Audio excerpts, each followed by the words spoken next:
When you think about businesses that are selling through the roof, Allbirds or Skims, sure, you think about a great product, a cool brand, and brilliant marketing. But an often overlooked secret is actually the businesses behind the business, making selling, and for the shoppers buying, simple. For millions of businesses, that business is Shopify. Nobody does selling better than Shopify, home of the #1 checkout on the planet. And the not-so-secret secret, with Shop Pay, that boosts conversions up to 50%, meaning way less carts going abandoned and way more sales going.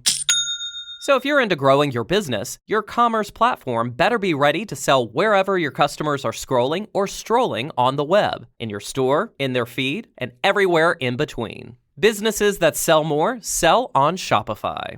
Upgrade your business and get the same checkout Skims uses. Sign up for your $1 per month trial period at shopify.com/audioboom.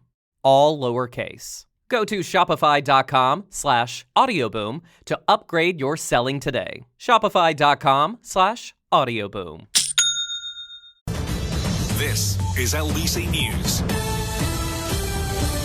So Volodymyr Zelensky is in Washington ahead of critical talks with Donald Trump about ending the war in Ukraine. Mr. Trump has already said the return of occupied Crimea and NATO membership won't be offered as part of any truce. European leaders, including Sir Keir Starmer, are joining Mr. Zelensky for those talks later. And we've actually just had a message from the Prime Minister. He's posted this on social media within the last half hour. This war in Ukraine has been going on a really long time now. 3+ years. Hugely impacted the Ukrainians who suffered hugely, but it's also impacted Europe. It's impacted every single family and community in the United Kingdom. And so everybody wants it to end, not least the Ukrainians.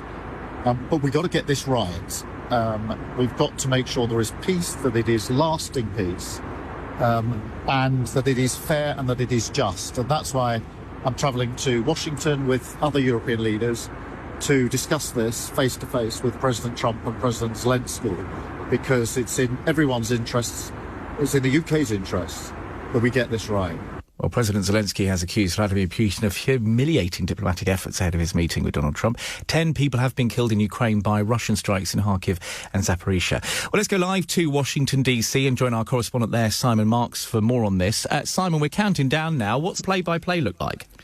The play-by-play, Chris, is interesting because it foresees Volodymyr Zelensky having a one-on-one with President Trump before the European leaders get into the Oval Office. And I think that is going to worry European leaders, because they are in large measure coming here for what I think it is fair to say is the most consequential meeting of leaders of the Transatlantic Alliance, certainly in the modern era. I mean, the future of the Transatlantic Alliance is going to be determined today. They're going to worry that Volodymyr Zelensky will once again come in for another Trump-inspired mugging in the Oval Office. Now, it all begins at about 6 p.m. London time. Volodymyr Zelensky drives into the White House and Donald Trump will greet him.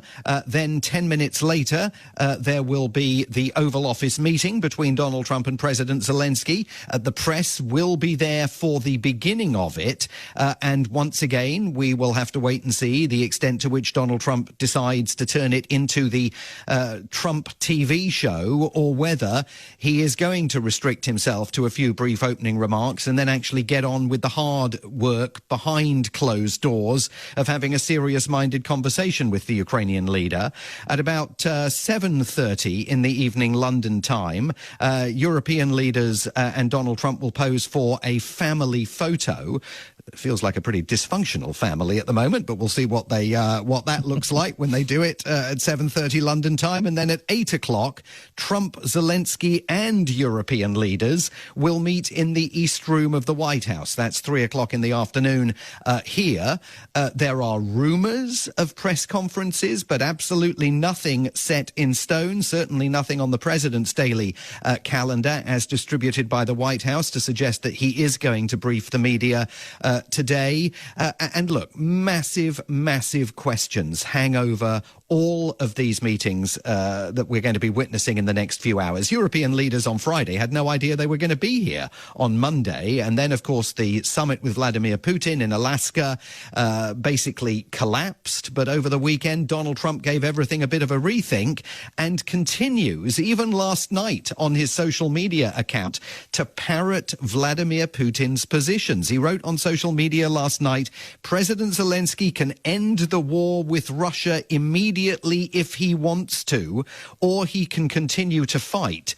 Remember how it started. Now, President Trump, of course, has falsely claimed on numerous occasions that Ukraine started the war. That phrase there, which isn't explained in his posting, almost seems to suggest that he still thinks Ukraine might have started it. And then he goes on to say, there's no getting back Obama-given Crimea 12 years ago without a shot being fired.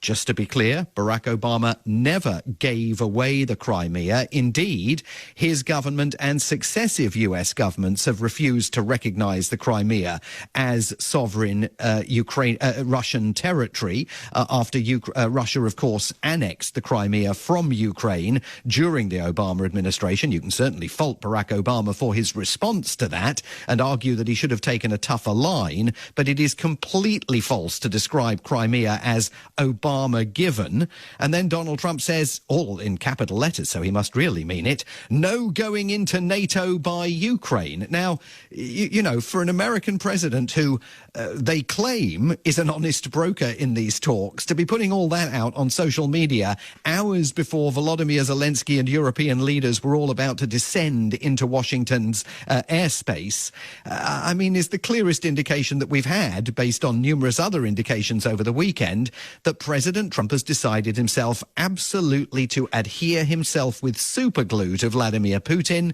and his position regarding the end of this conflict. And European leaders and Volodymyr Zelensky are going to struggle today to drag him back onto their side. And in terms of what we saw on Friday, it was a pretty extraordinary scene by all accounts. We didn't see much of a press conference from Donald Trump. Didn't take any questions as he usually does. Could we see or hear more from him today? I guess it depends how it goes. Yeah, I think it depends how it goes, and it depends what kind of mood he's in. I mean, Friday, as you noted, Chris, you know, when he walked into that what was supposed to be a press conference, but of course was simply a statement by him and Vladimir Putin. I mean, there were all sorts of very odd things about that event. First of all, the president looked exhausted and crestfallen. Members of his entourage looked like they'd gone 12 rounds with Henry Cooper. And when Donald Trump spoke, he spoke second, unprecedented for an American president on US soil to allow a visiting head of government or head of state to speak before him. He went second, and he restricted his remarks to only 3 minutes and essentially said the talks had been productive, but basically they got nowhere. And that was in contrast to a president of the United States who had spent most of the past week talking non-stop about Ukraine and how he planned to handle Vladimir Putin. I mean, I think most observers think giving far too much away to the Russians so they could prepare. And there's no question that they put far more preparation into the meeting than the Trump team did. They could prepare basically to dominate him on Friday, as Vladimir Putin did. Over the weekend, you know, Donald Trump doesn't lick his wounds for very long and certainly doesn't like failure. So he started to portray all of this as a great success by essentially abandoning all his previously held positions. Last week, he insisted that if he emerged from the summit without a ceasefire, he was going to be furious with Vladimir Putin and there would be very severe consequences for Russia, i.e. the imposition immediately of fresh sanctions. All of that talk has now completely evaporated. Indeed, Donald Trump over the weekend said ceasefires are a waste of time because oftentimes they don't hold up. And that has fed in to European anxiety that they now simply can't trust him. Last Wednesday, the German Chancellor Friedrich Merz described as truly extraordinarily constructive the talks that he, Volodymyr Zelensky, and European leaders had virtually with President Trump, in which they believed President Trump had agreed to adhere to a 5-point strategic plan for the Alaska summit, that he was going to defend Ukraine's interests and absolutely insist on a ceasefire. And Donald Trump came out of those talks in Alaska having done none of that. And the Europeans, deeply worried that Donald Trump basically welched on the deal that they say he struck with them last Wednesday, come here to Washington now wondering whether anything that he says is ever worth very much, just a few hours after he says it. Because as we witnessed in Alaska on Friday, he only ever seems to be as good as the last voice that was in his ear, and that on Friday and into the weekend was Vladimir Putin's. All right, Simon, for now, thank you very much indeed. Simon Marks, our Washington correspondent, live from Washington, D.C. Plenty more from Simon throughout the afternoon as we build up to that press conference, to that meeting in the White House of these European leaders and President Zelensky alongside Donald Trump. Do stay with us here on LBC News for more. Where the news never stops. LBC News. Warning, the following ZipRecruiter radio spot you are about to hear is going to be filled with F-words. When you're hiring, we at ZipRecruiter know you can feel frustrated, forlorn even, like your efforts are futile, and you can spend a fortune trying to find fabulous people, only to get flooded with candidates who are just fine. Fortunately, ZipRecruiter figured out how to fix all that. And right now, you can try ZipRecruiter for free at ZipRecruiter.com/zip. With ZipRecruiter, you can forget your frustrations because we find the right people for your roles fast, which is our absolute favorite F word. In fact, 4 out of 5 employers who post on ZipRecruiter get a quality candidate within the first day. Fantastic. So, whether you need to hire 4, 40, or 400 people, get ready to meet first-rate talent. Just go to ZipRecruiter.com/zip to try ZipRecruiter for free. Don't forget, that's ZipRecruiter.com/zip. Finally, that's ZipRecruiter.com/zip.